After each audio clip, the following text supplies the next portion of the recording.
শুরু হয়ে গিয়েছে গানের বাজার, আর সাথে আছে আমি আয়েশা খান। পরিচয় করে দিব সেই অতিথির সাথে যার কথা বলছিলাম। চলুন দেখে নিই এই সপ্তাহের একজন মিউজিশিয়ানের বায়োগ্রাফি।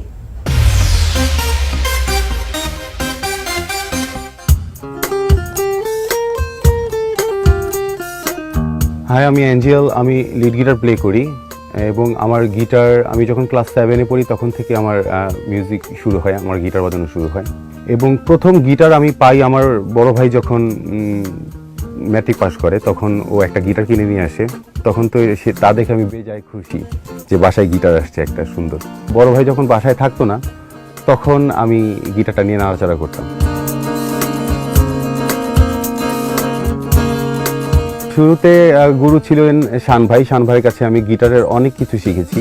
শান ভাইয়ের যারা ছিল স্টুডেন্ট, ওদের থেকে অনেককে নিয়ে আমাদের একটা ব্যান্ড হয়, ব্ল্যাক ফায়ার নামে একটা ব্যান্ড হয়।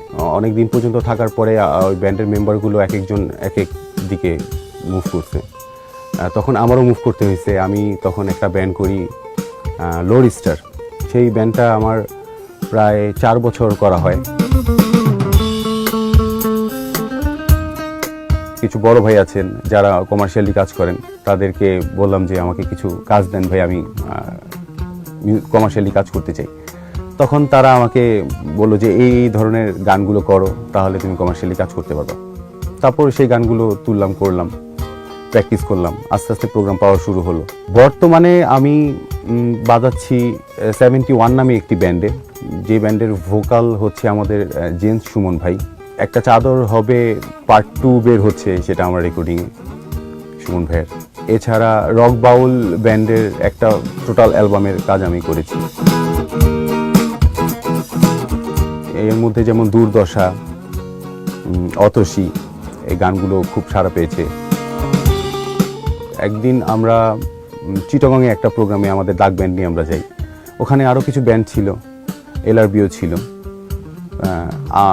এলআরবি একদম শেষের ব্যান্ড ছিল এলআরবি। তার আগে আমরা স্টেজে পারফর্ম করার জন্য উঠি। তো আমরা খুব সাহস করে 2টা এলআরবির গান আমরা করে ফেলি।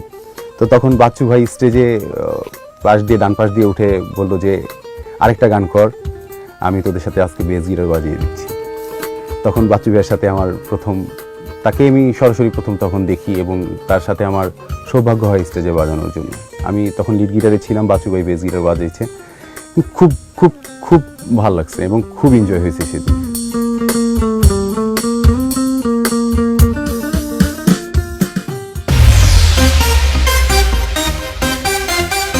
এতক্ষণ দেখছিলেন মিউজিশিয়ান অফ দ্য উইকে একজন মিউজিশিয়ানের বায়োগ্রাফি। এবারে ফিরে যাচ্ছি আড্ডায়।